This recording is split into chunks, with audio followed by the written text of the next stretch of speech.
everyone, and welcome to our weekly Power Lounge. This is your place to hear authentic conversations from those who have power to share. My name is Amy Vaughn, and I am the owner and Chief Empowerment Officer of Together Digital, a diverse and collaborative community of women who work in digital and choose to share their knowledge, power, and connections. You can join the movement at togetherindigital.com. And today I am incredibly excited to have a healthcare marketing powerhouse, Melissa Forrest Shackleford, joining us to discuss breaking stigma with inclusive marketing. Melissa brings over 2 decades of experience driving growth and visibility for renowned healthcare organizations, including Optum, Hazelden, Betty Ford, and Stigma. Everworth. Sorry, I moved my mic this week and I'm already running into stuff. And Sigma Evan North. She has been recognized as the American Association's 2019 Nonprofit Marketer of the Year and named among the top 50 women leaders in healthcare for her transformative work. As the principal of Shackleford Strategies, she is dedicated to helping brands create purpose-driven marketing that breaks barriers while building meaningful connections, something that we are very attuned to and very excited about here at Together Digital. Her experience spans go-to-market strategies, brand development, digital transformation, and data-driven marketing initiatives. She also brings a valuable perspective from her board positions as Asbury Communities and advisory roles at multiple health tech startups.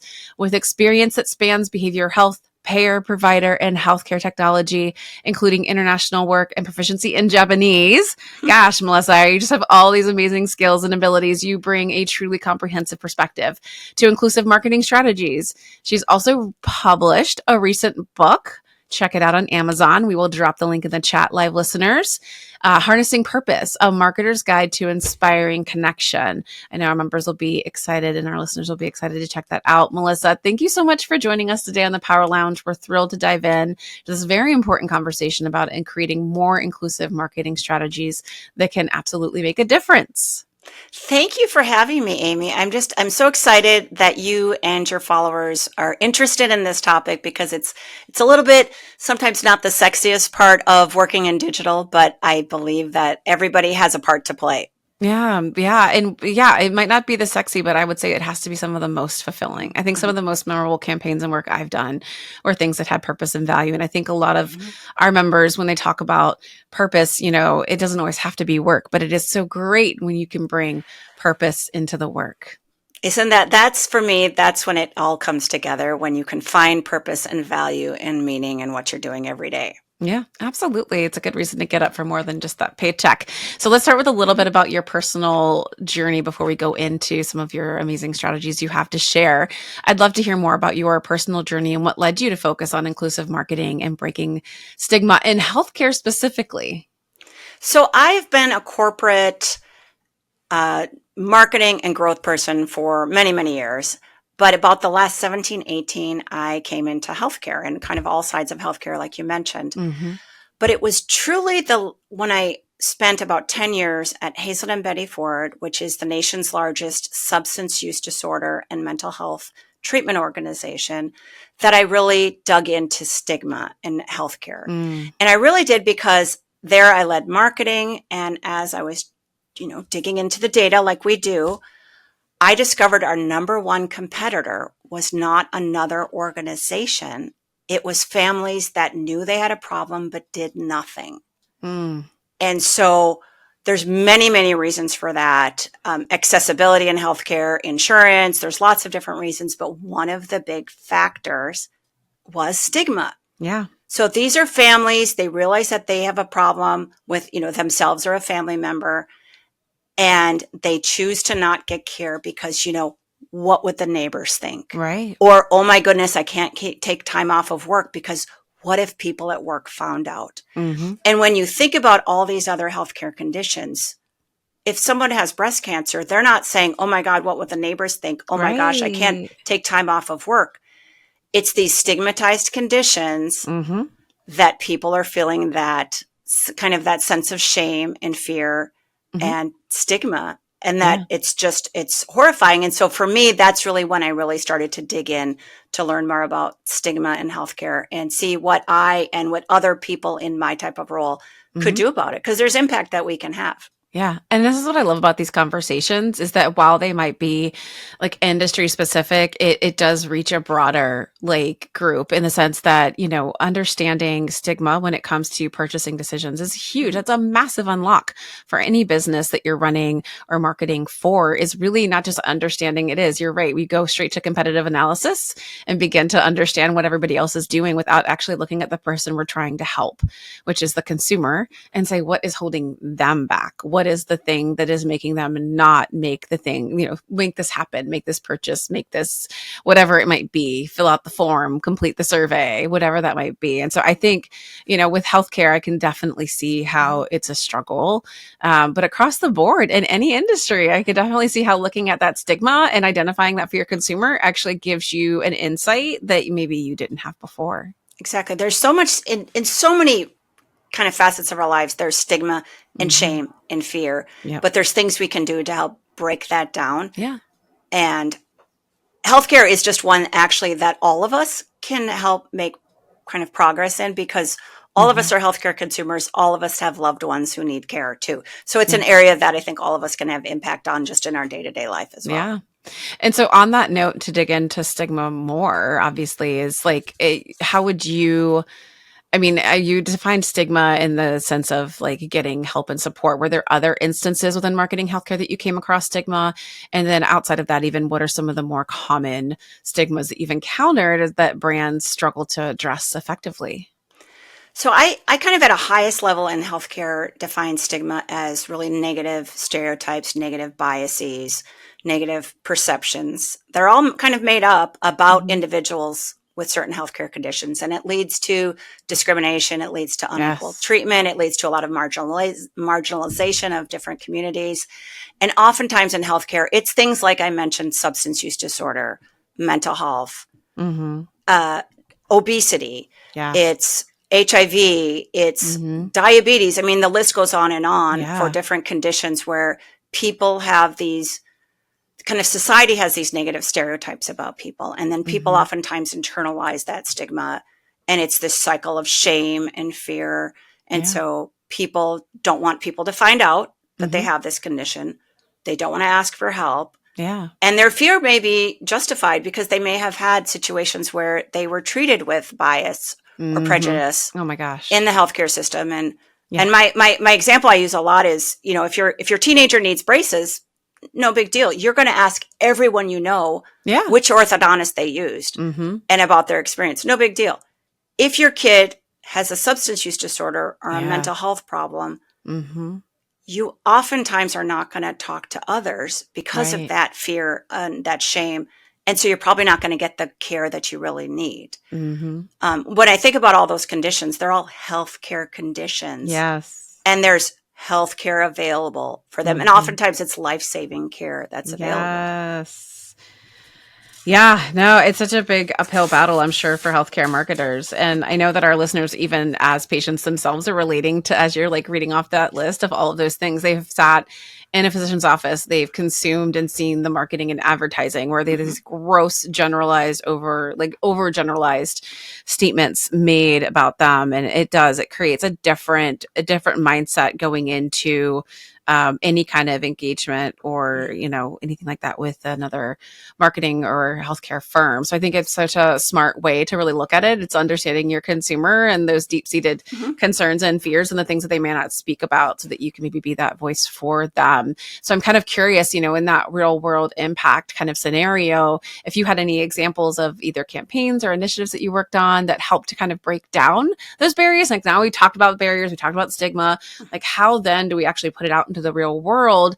And then if you have any like impact that you could share, is measurable or not, like, what were some of the results there and what were the communities that were being served? So I've got two really great examples, and I didn't create either of them. But my first one that I'd love to share is around HIV, which is one of the most stigmatized conditions. There's so much societal sort of discrimination and negative stereotypes, that people have made up. And in the last few years, you see all sorts of advertising from the pharmaceutical companies who have treatments for HIV. Yeah. They have advertisements all over TV during NFL games. what I love is that they just threw stigma out the door. They said, we are not only going to not perpetuate negative stereotypes, we're going to create positive stereotypes. Mm. And in some of the ads, it even says that these are not actors. These are actual people who are receiving these treatments. And they're in the ads, they're climbing mountains, they're paddleboarding on the ocean, they're Yeah. getting married, they're doing all the things, they're living their best lives. Mm-hmm. And I feel like what they've done is not only kind of smash the stigma, but they're showing people that these are people that are living with HIV. These are people living their best lives, Mm-hmm. living with HIV. And it's creating a new version. Mm-hmm. And I just love it. Yeah. And then there's another example that I also love because it's leaning into the stigma. I used to be on the board of the American Lung Association, and so I was able to learn about a lot of their campaigns, and they could do a campaign about anything. But years ago, they started a campaign that was called Saved by the Scan, and it was targeting former smokers Mm-hmm. because smoking-related lung cancer is still one of the most stigmatized conditions. Because honestly, even if just by me saying it's smoking-related lung cancer versus non-smoking related lung cancer, we think about those people differently. Mm-hmm. So people who are current smokers, oftentimes their doctors will say, oh, you need to get these scans for early detection for lung cancer. But if you're a former smoker, because of so much shame and stigma, a lot of times people won't even talk about that with their doctor. So the former smokers weren't getting the early detection scan. So the American Lung Association started this huge campaign speaking to former smokers saying, you are also eligible for early detection scans. And they were saving hundreds and hundreds of people by doing that. But they could have done anything. And they said, we're going to lean into an audience that oftentimes is very stigmatized, very kind of lots of negative stereotypes and shame. And they said, we're going to do this because we're going to save lives. And you could still, if you're a former smoker, go to savebythescan.org and you can see if you're eligible. It's really an amazing thing that is transformative and life-saving. Yeah. Oh, that's amazing. That's so good to know. Yeah, those are two really great examples. And I know I have seen some of those, the advertising on treatments for AIDS and things like that. And I've always been very, very impressed with how like intentional, inclusive, thoughtful they are in their marketing. Like, and they aren't shying away from the conversation or holding back on it. And they're not painting people in, again, that over stigmatized light that they may have been in the past, which I think is really, really great. And again, not being so subtle, I think sometimes is hard for people, but then it allows people to see themselves in the spaces and talking to the people that you need to be talking to. Because when you talk to everyone, you're talking to no one, right? Exactly. And you had said multiple times, it's about knowing your consumer. Mm-hmm. Yep, absolutely. And in both of those instances, just shows a great learning and then applying that learning. Oh my gosh, half the time we see something, we're like, this is so cool. And then we do nothing with it. So yeah, I'm kind of curious too. Obviously, you've been working in the industry for a while. You've seen a bit of evolution within the healthcare and marketing and how it's being done, and worked with organizations like Optum and Hazelden Betty Ford. How have you seen healthcare marketing evolve regarding the inclusivity over the past decade? And what do you feel like still needs to change? So I feel like we've made a lot of progress. Because I think in healthcare, we understand everyone is a healthcare consumer. And we've made progress in certain things like just changing the narrative in the country. I mean, Oprah just did a primetime special about obesity. And I feel like obesity is a great example. It was something that a lot of people just considered not a disease, but like a moral failing. Like these people don't have willpower. And I think now with a lot of these weight loss medications that are out there, it's changing the narrative to say, this is a disease. Right. There's medication available. To treat it. So you go to your doctor to get this care. And so it's changing that narrative. Yeah. And so I feel like we're making progress in things like that. We still have a long way to go in certain conditions. I would say substance use disorder is one that we probably have the furthest to go, because that is still considered, oh, there's kind of a moral failing, or it's something wrong with these people, rather than saying it's a disease that there's treatment available. I imagine mental health probably falls into that same camping category as well. And on that too, you've worked, obviously we talked about Betty Ford Foundation. What were some specific lessons that you've learned about destigmatizing mental health and addiction issues, as we both mentioned just now, that could be applied maybe in other healthcare areas? So I think one great example, and something that we've had a lot of progress in is around anxiety and depression. Mm-hmm. I think during the pandemic, all of us experienced some level of anxiety and depression just from isolation and loneliness. And I think it really changed a lot of minds that this is normal. It's okay. Yeah. And there is, there's medication available, there's care available, there's, different treatments available. And then we've had, I think, which is one of the best things for a lot of these stigmatized conditions, we've had some world-class athletes come out and talk about their mental health challenges. When you have Michael Phelps, like the best swimmer in the world. You've got Simone Biles, the best gymnast in the world. You have Naomi Osaka, who's one of the best tennis players in the world, out there talking publicly, being so vulnerable, but talking about their own challenges and saying that they've gotten care. Yeah. It kind of opens the door for other people. I think we still have a long way to go with substance use disorder because it's still one that people are kind of quiet about. But you mentioned the Betty Ford Center. So back in the day when Mrs. Ford, the former First Lady, when she got treatment for her substance use, she could have kept it quiet, but she made the decision to be public about it. And that was really one of the first people talking about it publicly and kind of opened the door for women in particular to say, hey, this is a normal thing. She's the former First Lady. She just left the White House and she's getting care. So you could too. So for me, I think a lot of it is normalizing the conversation. And even though, Simone Biles and Michael Phelps are people that are so unlike me in many ways, but the fact that if they can have this, then it's okay for just a regular old person like me to get care too. And I just feel like it's changing the narrative and kind of opening the door for conversation, just like Oprah has done around obesity recently. No, it's a great tactic and strategy, having influencers, champions, advocates, whatever you want to call them, ambassadors for whatever that is. Like I could imagine looking at and finding and identifying those consumer insights that lead you to understand, like, what are the stigmas? What are holding them back? Okay, well, who do I know is benefiting from this already, having made the leap and trusted the process that we can then put in front of others to facilitate that conversation? Because even though, like, speaking of psychology, like we have those parasocial relationships, right? Even though I don't know Simone Biles, I know of her. I've watched her grow up. I've watched her excel. And so in so many ways, like I am personally invested in somewhere deep in my psyche. All of us actually believe that Simone Biles is something of a friend. And so it's like that best kind of testimonial you could possibly ever get or give is when you have a trusted person speaking on behalf versus, like you even said earlier too, like using real people who, are inflicted with AIDS to come on and be within the advertising versus actors, which I think it's such a small thing. But like in my example is I worked on a P&G Ventures product that was for skincare conditions that was all about eczema and what was else? Eczema and like other skin conditions that would cause a lot of flaking. And I tell you what, the things that the real users would come on and they would let us film and everything. It was so beautiful because I've done a lot of advertising in my life, but just sitting in front of real people that were really truly impacted by the product.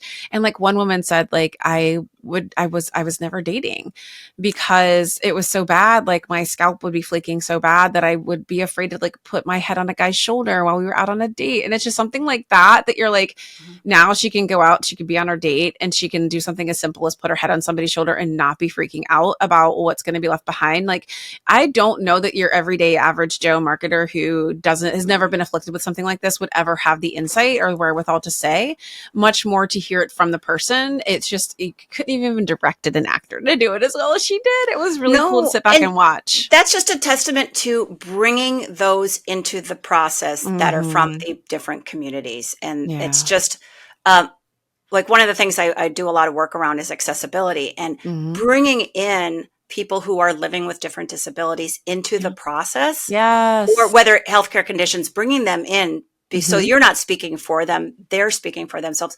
That is such a great example because no one else would have thought of that. But also the impact, there's other people in our same exact situation that are thinking that way. And it just in general, just if you go outside of healthcare and individuals, that's why testimonials are so Powerful. important. And Yeah. that's where even like online reviews they're also powerful because we listen to Mhm. others in our same situation. Yeah, no, because that consumer perception, it can become the reality, Mhm. right? So you do talk about accessibility in your book and ways to integrate it. Obviously, we just talked about, you mentioned like bringing it into the actual process. Are there any other practical steps that marketers could do or take to ensure that their content and campaigns are truly accessible? So I always have thought I'm such a like an inclusive marketer. And years ago, when I was at a healthcare organization, I had a company come in and do an audit of all of our marketing. And one Yeah. of the things that they dinged us on was imagery of people living with disabilities. And I was so personally like distraught by that because I actually have a Aw. girlfriend who is Uh-huh. a model who Uh-huh. uses a wheelchair. Yep. And I think like I should have, I know someone in my life who's actually a Yeah. model in this space. Um, so it was just teaching me that, okay, Mhm. we need to really be deliberate. We need Yeah. to show people of all Mhm. walks of life, all shapes and sizes in our Yes. imagery, whether Mhm. it's healthcare or anything else, Yeah, because people want to see they themselves do. Mhm. reflected by the organizations they support. But the Mhm. one thing and especially because your audience has so many people that are working in digital, Mhm. I think accessibility and communications these days with the technology Oh, available, yeah. we all need to lean into Mhm. accessibility from that perspective. Yeah. Accessible websites. Mhm. I mean, closed captioning is so much more than like putting the closed captions on your Netflix show. Yeah. And it's helping people who have English as a second language, people who Mhm. are hard of hearing. Yep. There's so many different reasons to close Mhm. caption, to do alt tags so that people can use screen readers because everyone, it's amazing. Yeah. People with vision loss are using the internet just like Oh, anybody who yeah. doesn't have vision loss. And Mhm. so that's where leaning into accessibility from communications isn't just for healthcare. It's Yeah. hyper critical in healthcare because Mhm. everyone needs to get that healthcare Yeah. information. But in any industry, making sure we're really accessible in our communications, particularly in our websites, it's not Yeah. really that hard. There's Mhm. standards out there to follow. Yep. But that's one where I think, especially people working in digital, if Mhm. everyone could be a champion for that kind of accessibility. Yes. Mhm. There's a economic story to it as Yes, well. there is. Yeah, no, I was getting ready to say that exactly. Because on the flip side, outside of that, you're leaving people behind that are potential consumers, buyers. Like you're leaving money on the table by not being accessible. I mean, you even see it like in as simple as subtle metrics as like open rates and read through rates on our emails. Adding alt text to our images for our emails actually optimizes our performance. So it's like if you're not doing it, you're losing out. You're losing out on performance. You're losing out on reach, and you're leaving money on the table. So yeah, it kind of seems like a no-brainer, but you'd be surprised at how many people just resist it because I think they think that maybe it takes too much or it's too much Mhm. work. But I think if you look at the return on the investment, it's well worth the time and energy. When you look at just how far we've come with technology, that it's Hmm. really not that much of a reach anymore. And Yeah, like you said, there's exactly. an economic impact. When you talk about inclusive marketing, Hmm. marketing to all these audiences, you think about people with English as a second language. Hmm. Well, massive audience. Yes. LGBTQ community, massive audience. People Yep. living with disabilities, massive audience. Hmm. All these things. It's not only the right thing to do, but Right. there is that economic story because Hmm. these people from all these different communities Yep. want to be seen and heard Yep. in your marketing and your communications. Yeah, no, I agree. Yeah, don't leave it behind. All right, let's talk a little bit about language and how important the role of language is to breaking stigma. Could you give us some examples of some language shifts that maybe have made a significant difference in healthcare communications? This is like one more dial, right? We can kind of turn accessibility, but also language. And it's something I think that a lot of us can just use in our day-to-day life when we think about it. Hmm.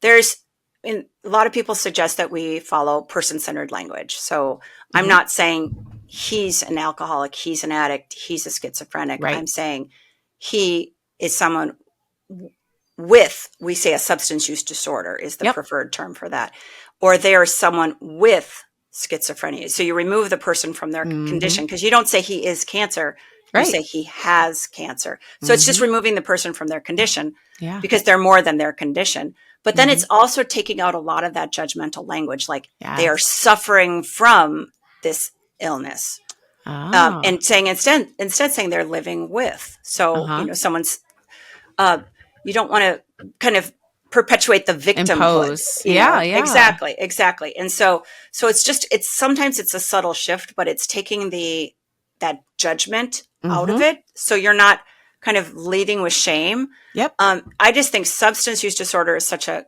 easy example, because it was Mm-hmm. always called substance abuse, Yeah. which again, there's so much judgment in that, where if you just take Yeah. that abuse out of it Mm-hmm.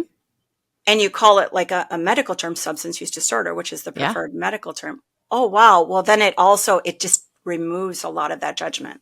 Right, right. And then it also begins to lean it towards the language of like it is something, a disease.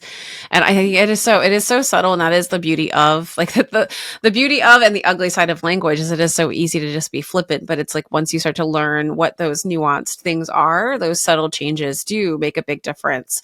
And so like we've even said another good one is, instead of again, and I've learned like the rule is don't describe like don't depend the verb like or the not the verb the adverb to the person, right? You're not describing Mm-hmm. them as somebody. It's like this is a person with a disability, Mm-hmm. not a disabled person, because it's like no, there's so much more than that, so don't describe them as that. And I thought that was a really good rule of thumb as well. Exactly. And the one lately, I think, because it's been such a hot topic, is obesity. So for Yeah. so long, people felt comfortable saying he's obese. Mm. Well, if we just shift it and say he has obesity, he's living with obesity, Yeah. it's very subtle, but it takes Makes a a lot of difference. that negativity out of it, Mm-hmm. especially around now people are getting care for the disease Yep. of obesity, because It there's hits differently. medications that are treating their disease. Yeah. Mm-hmm.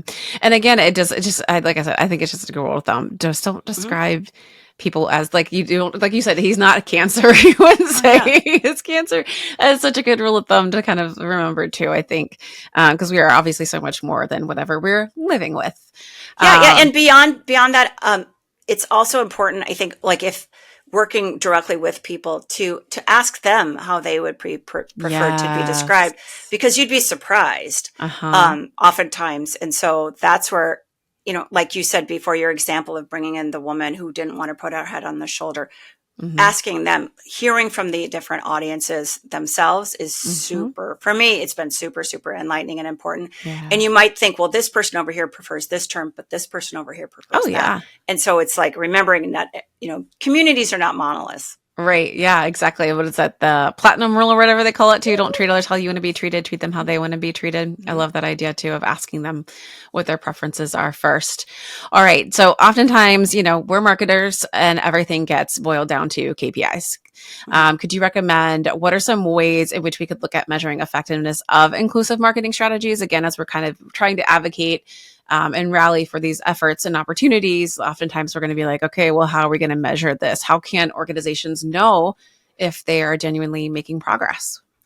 Well, and a lot of it, I point to the conversation we had a minute ago around it being an economic Mm, impact. And so when I think about, I worked with an organization that was struggling with people reading the instructions. And finally, mm-hmm, they realized they were overcomplicated. They were in such medical jargon, people couldn't figure it out.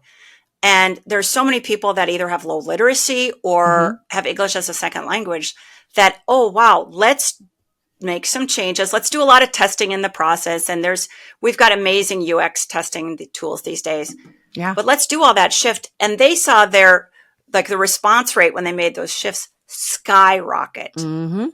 And you can't point it to one specific thing, but all of this was under the umbrella of let's make it more accessible and inclusive. Yeah. Let's use more imagery rather than medical jargon. Let's use lower grade level. I think Mm-hmm. for that one, we got it down to like a 5th grade level. Yeah. And let's make sure the language we're using is something that's easy to use for somebody who has English as a second language. Right. And let's make sure there's a QR code. So, because everybody's got a smartphone these days that they can follow a Yep. QR code and have a video pop up, for example. And so when there's tests like that you can do, so you can't say, well, that was just because it's inclusive marketing or it's more Right. accessible, but they saw on that particular shift and Yeah. before and after response rates skyrocketed. So I Mm-hmm. think for me and my experience is doing a lot of that testing before and after. It's hard to say, well, we made our website more accessible, and because of that, Yeah. this happened. But Mm-hmm. what we can do is we can monitor our KPIs before. We can make our Yep. website more accessible and follow the kind of accessibility guidelines. And then we can watch it afterwards. So it's Right. really, I think for me, for some of those types of things, it's hard to say, well, it's because it was more inclusive. We're getting more people with Sure. low vision or something, Mhm. or hearing loss. Well, it doesn't necessarily mean that, but you're Right. having an impact. Mm-hmm.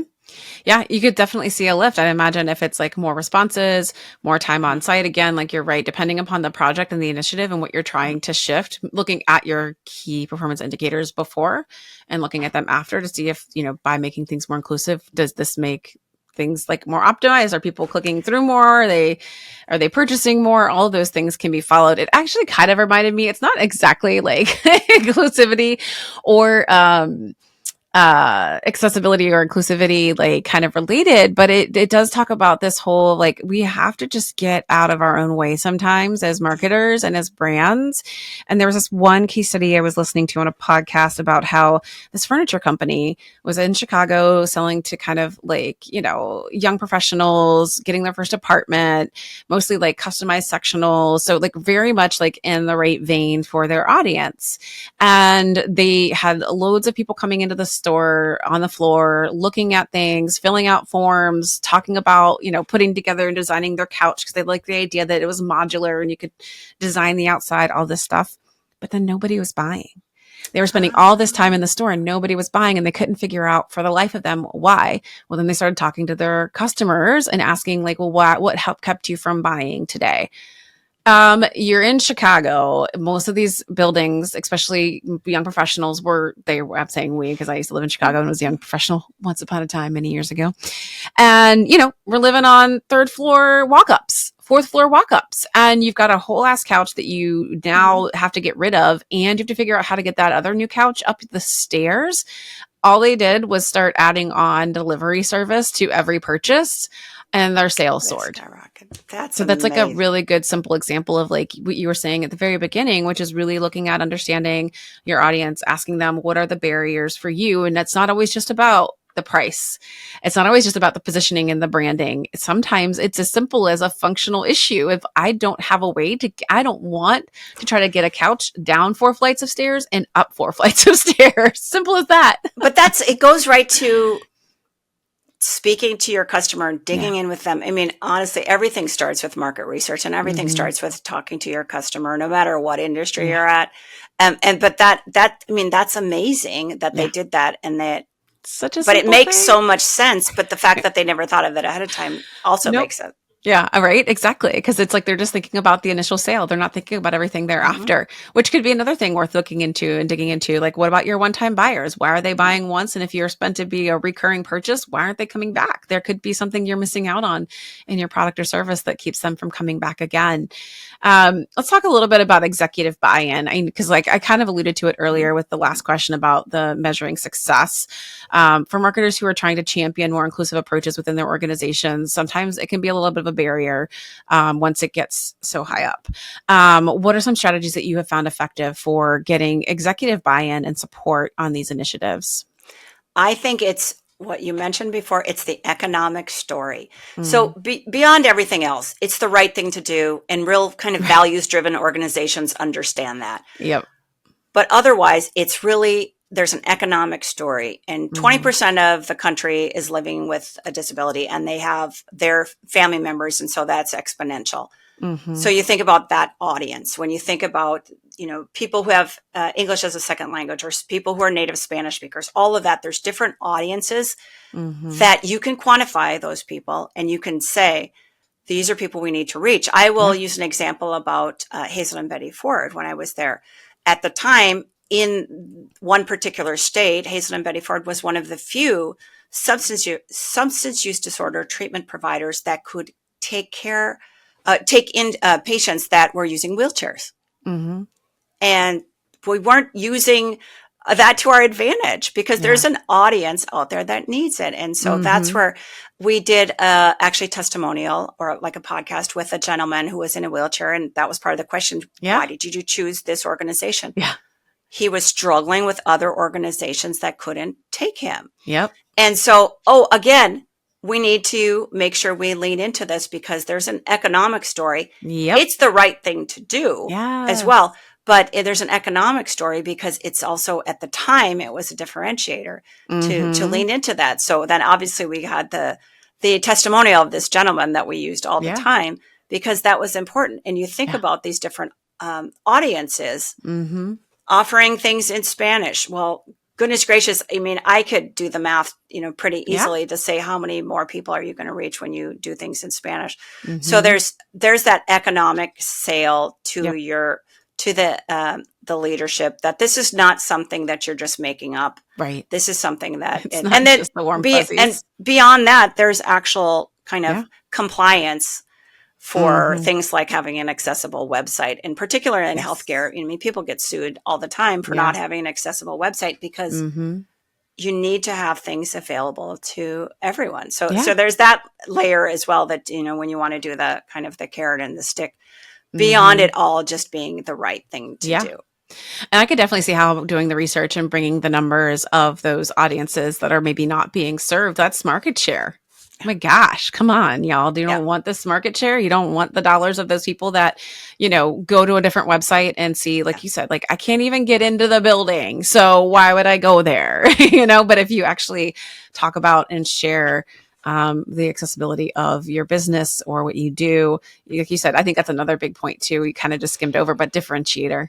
I think as well, it really truly shows, especially from a healthcare standpoint, that you care for the whole person, no matter who the person is. And that's a big way to stand out. So differentiating, understanding the target market that they could be missing out on, and then that market share overall, because at the end of the day, they care a lot about that. Yeah.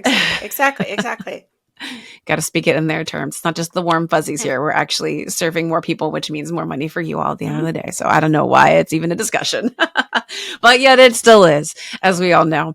All right, let's talk about a little bit about digital innovation. How are digital innovations and new technologies helping break down stigma and barriers? And are there any tools or platforms that you're excited about or currently using?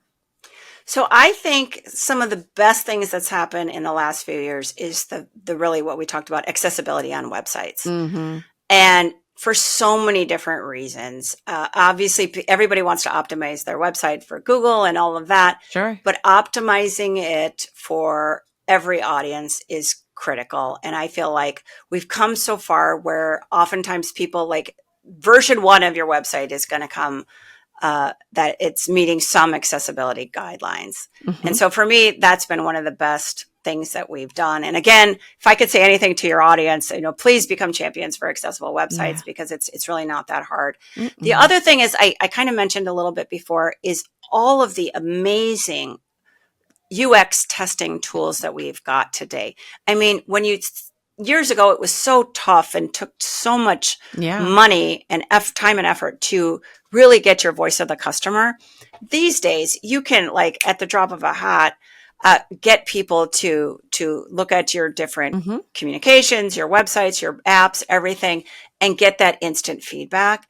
And so I think those are also just amazing and really cost-effective way to do it. I just remember back in the day where you had to get people in a room, you had to, do all these different things, and you don't have to do any of that these days because we've come so far as on the UX front as well as the accessibility front. And that just makes me more and more excited for the future. The other angle I think, and that AI helps us a lot with, is personalization. Yeah. And again, years ago, not that many years ago, it was really a huge lift to truly personalize a lot of communications. These days, it's gotten so much simpler.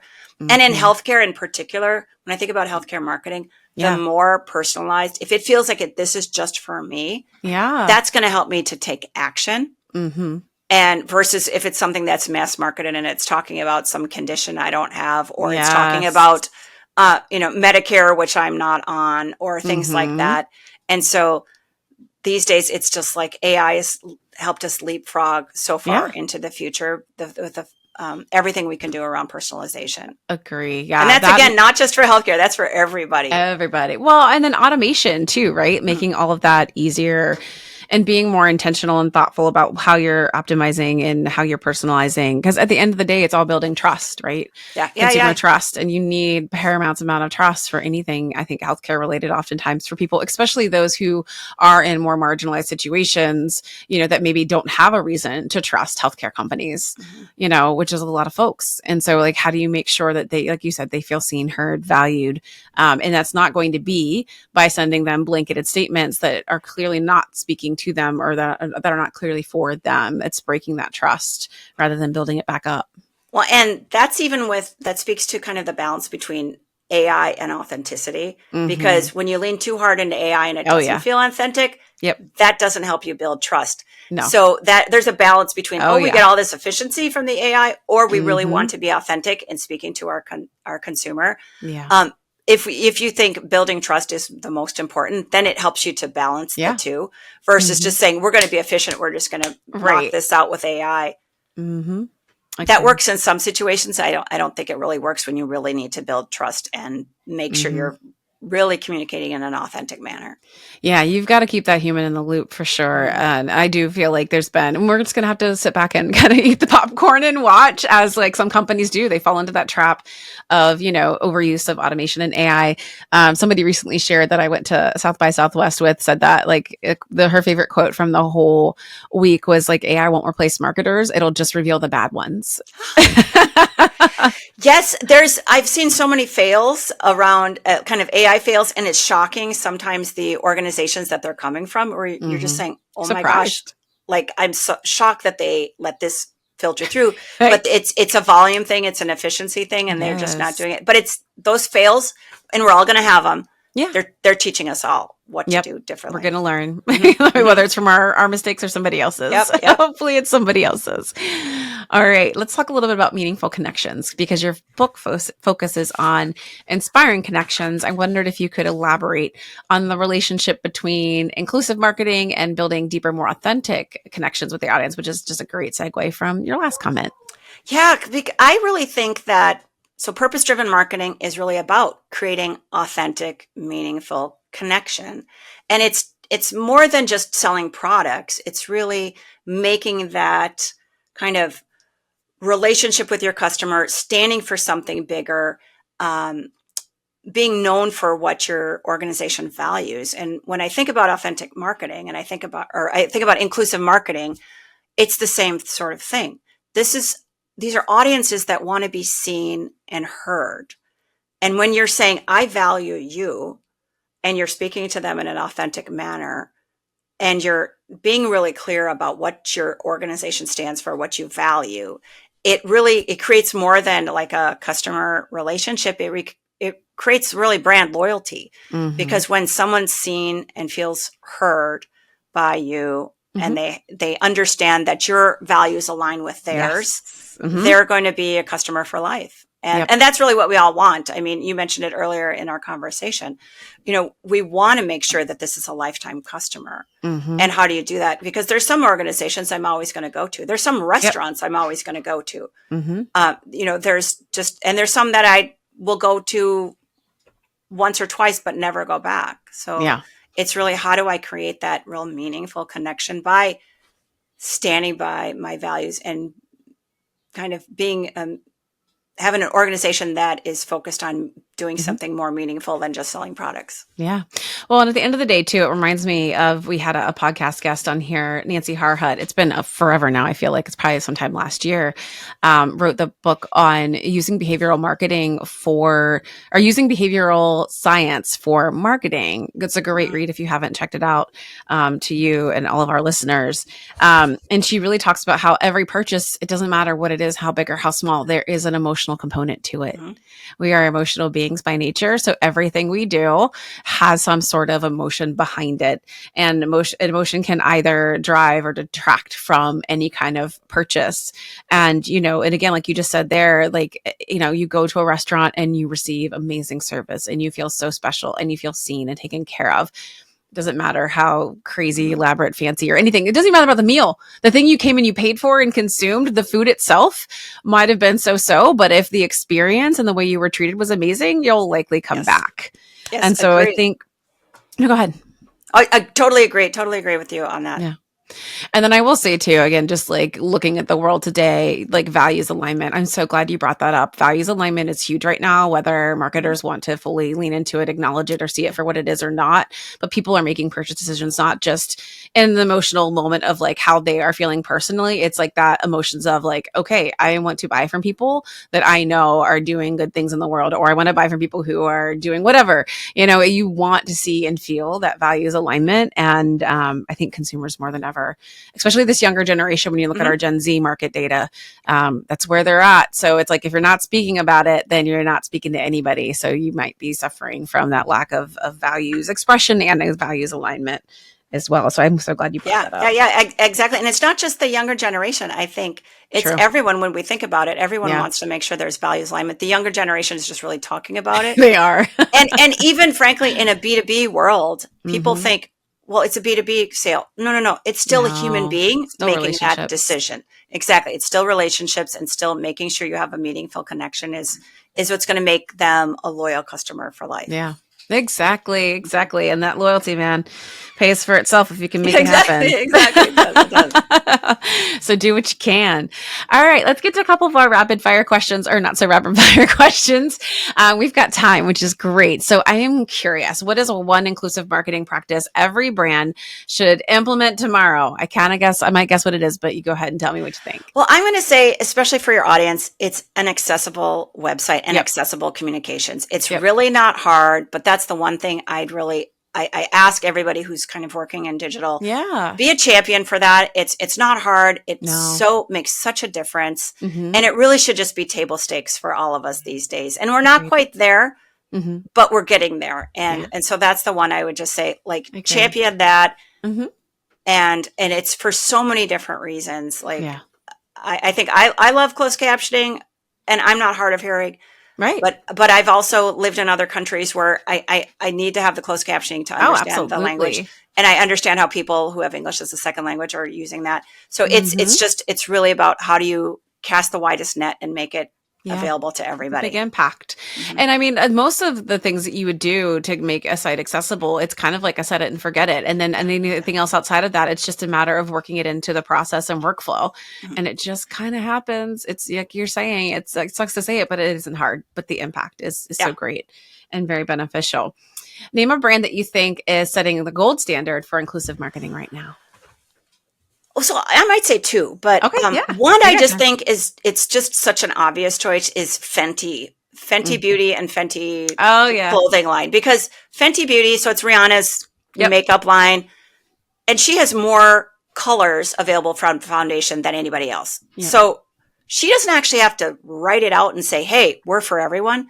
She's saying that through her practice. The product, and then for her clothing lines, she has more sizes available than anybody. So again, she's saying, listen, we're for everyone, because she's making that available. It's making the statement without making the statement. And I love that. The other one I just have to say, because I love it so much, and I just teared up when I've seen some of their commercials, and Microsoft is a massive company, but they've done some really amazing work around accessibility. And they did a commercial a while ago that was for kids and Xboxes, which every kid everywhere wants an Xbox. But they had accessible controllers. Nice. And it was so sweet to see kids at play. And we all want kids to be able to play. But these were kids who were being excluded from playing with their friends on the Xbox. But then Microsoft made new adaptive controllers, and it just changed. And it was just like, I just tear up thinking about what sweet stories of kids being able to play with their friends. Right. And how much more likely, again, you're speaking to those folks that need the inclusion, but then you're also clearly touching on consumers that are just aware of that and want to see that. And I think that's like, again, it's that double-sided benefit of inclusivity. Outside of that bigger market share and reach that you're getting, you're also affecting and impacting those who just aren't even in that space, that are just like, I see you and I know that you're doing this, and that because of that reason, I am going to choose you. And I think the thing I love about both of those examples that you just gave too, is I think in the past we've seen a lot of performative inclusivity for the sake of, okay, well, we know it's maybe the right thing to do. It's the warm fuzzies, but it's not an action. Both of those examples that you just shared, they're not just saying it, they're doing it. Like, and in Rihanna's instance, she's not even saying it. Yeah, She's just doing Doing it. it. So I do think that's like, those are great examples. I love both of those. Thank Yep, you. yep. I've been the on the other end before, where people have said your marketing is so inclusive, you have such diversity in your marketing, Yeah. but in reality, the company is not. So I've been on the other side. So Yeah. you have to be careful about the performative, like just Yes. making it look like something is happening and not really doing it. You have to walk the walk and not just Yes, talk the you talk. do. And these days, people will find out. Yeah, and exactly. They will share. Yep. Blame me. I've been on that side. I've been on that side. That is no fun. Yeah. That is not a fun place to be. It's such a good point. Such a good point. All right. I also meant to say, live listeners, you've just been so engaged in this conversation.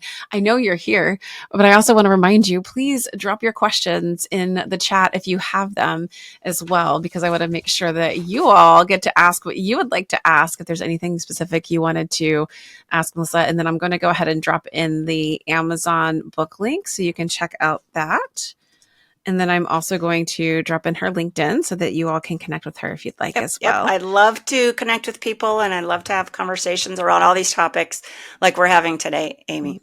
Yeah, no, me too. This is my jam for sure. And then I just pasted it in the wrong chat. It's so Friday and I've been 2 weeks without a podcast episode. I forgot how to do it all. There we go. All right. Awesome. So those links are in the chat. Live listeners, we have a few minutes left if you want to jump in and ask any questions. We'd love to hear them. But in the meantime, we'll continue on with our power round questions. What is the biggest misconception about inclusive marketing that you'd like to debunk? So we've talked about it a lot, and I really appreciate that we've had this conversation, is that it's not just a nice to have. Mm-hmm. Inclusive marketing is also a revenue generator.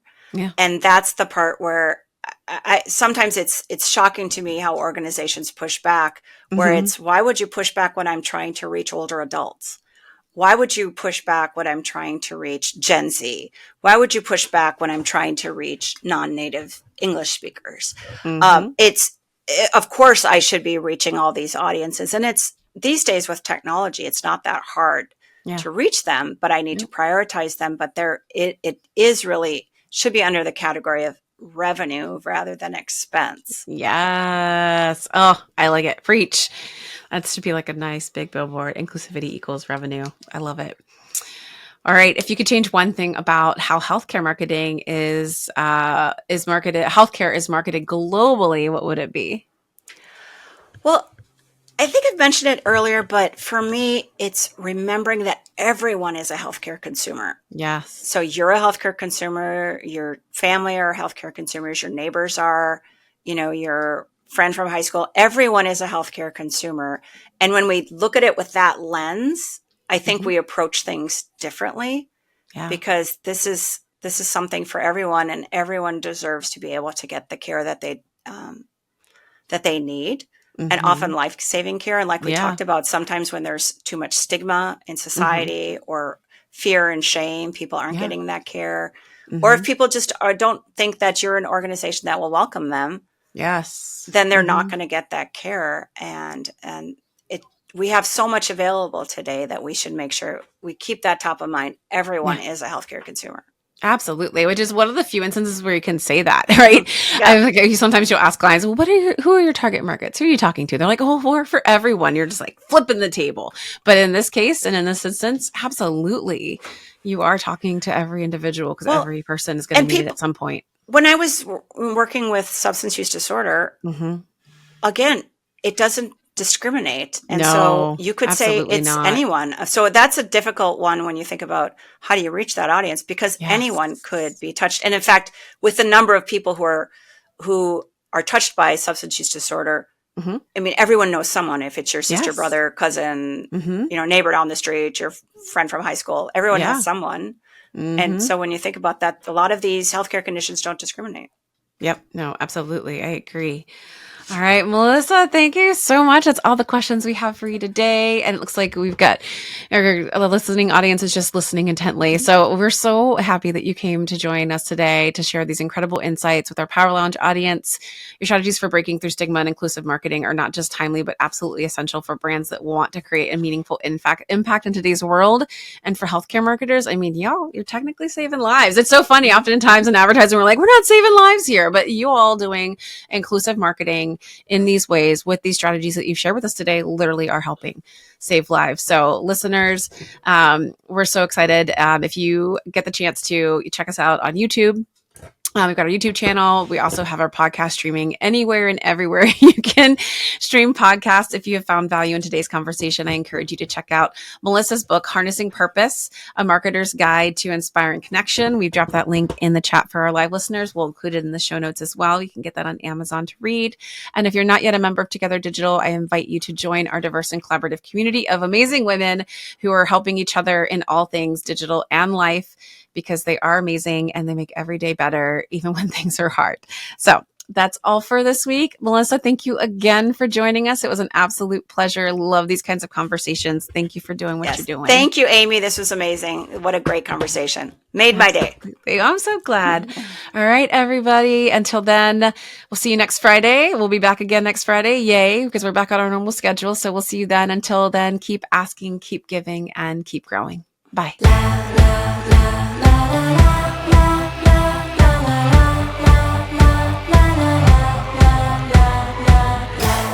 Produced by Heartcast Media.